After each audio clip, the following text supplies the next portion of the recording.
Baik, kita ke informasi mancanegara pemirsa, di mana serangan brutal terus dilakukan oleh Zionis Israel ke wilayah Gaza Palestina, tepatnya di wilayah Rafah. Bahkan juga publik ini akhirnya bergerak dengan terus menyuarakan hashtag All Eyes on Rafah. Serangan terus dilancarkan, bahkan mencapai lebih dari 36.000 orang dan lebih dari 81.000 orang lainnya terluka. Jet-jet tempur dan juga drone Israel tanpa henti membombardir Gaza Palestina. Dalam 24 jam terakhir, tentara Israel membunuh sedikitnya 66 warga Palestina melalui serangan udara yang menargetkan tenda-tenda pengungsian di Rafah, termasuk juga di Kem Mawasi, yakni di Rafah Barat. Tentara Israel juga membombardir warga Palestina yang sedang berada di dalam tenda di markas UNRWA di kota Rafah hingga membuat puluhan orang ini tewas dan juga luka-luka. Sebuah sumber melaporkan seorang anak perempuan dilaporkan tewas ditembak sniper Israel di kota Beit Hanun di wilayah Gaza. Rangkaian serangan Israel juga membuat rumah sakit kuat. Satu dari dua rumah sakit yang masih beroperasi di Gaza terpaksa untuk ditutup. Ya, serangan keji Israel ini mendapatkan kecaman dari seluruh dunia, bahkan dari pengadilan internasional juga, yang menyatakan bahwa Israel ini bersalah begitu. Tapi kemudian pasukan Israel ini tetap merilis rekaman-rekaman video penyerangan yang mereka lakukan. Salah satunya adalah penyerangan yang dilakukan pada saat dilakukan di wilayah Jabalia di Gaza. Tentara Israel juga melanjutkan serangan mereka di kawasan Jabalia ini, dan dalam keterangannya mereka mengklaim juga berhasil mengalahkan para pejuang Hamas dan melakukan baku tembak jarak dekat di ganggang yang sempit.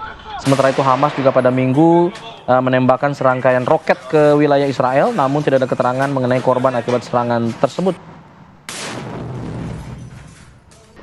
Baik, selain juga kelompok Hamas yang terus melakukan serangan balik kepada Zionis Israel, ini kelompok Hizbullah Lebanon melepaskan 8 rudal ke arah pos militer Israel di perbatasan Lebanon-Israel. Hizbullah mengaku serangan rudal menargetkan pos militer wilayah Betula dan juga Stola Israel. Hizbullah juga mengklaim serangan mereka di pos militer Israel di kawasan Zibdin dan juga Roesat Al-Alam berhasil menggerai target. Serangkaian serangan tersebut merupakan serangkaian serangan balasan atas serangan Israel di sebuah desa di selatan Lebanon sebelumnya. Baik, untuk mengetahui bagaimana kondisi terbaru di Rafah pasca serangan yang kemudian dilakukan oleh Israel di wilayah yang dikatakan sebagai lokasi aman untuk para pengungsi Palestina, kita sudah bergabung bersama Fikri Rofiul Haq yang berada di sana, relawan Mercy yang berada di Gaza, Palestina. Assalamualaikum, Fikri.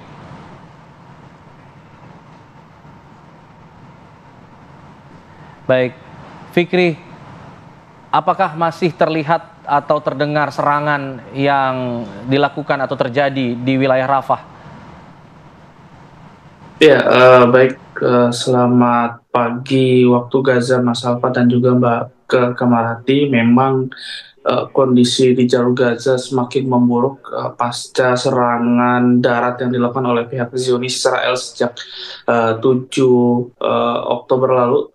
Pada Senin 7 Oktober lalu, 7 Mei lalu maksud kami, yang dilakukan oleh pihak Zionis Israel di kota Rafah, di jalur Gaza bagian selatan, sehingga memang pembantaian masih terus dilakukan oleh pihak Zionis Israel.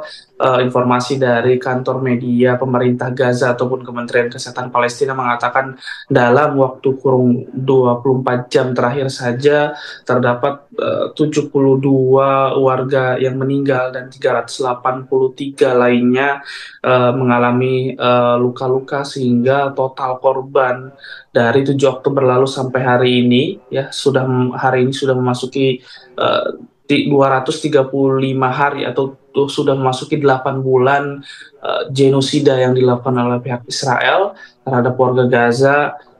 Korban menyentuh angka 36.000 lebih, di mana terdapat 15.200 adalah anak-anak dan juga 10.000 lebih dari kalangan wanita, serta terdapat 493 tenaga kesehatan atau tenaga medis dan 147 jurnalis dan juga 192 tenaga PBB ataupun pekerja UNRWA yang meninggal, yang menjadi target sasaran Israel sejak 7 Oktober lalu.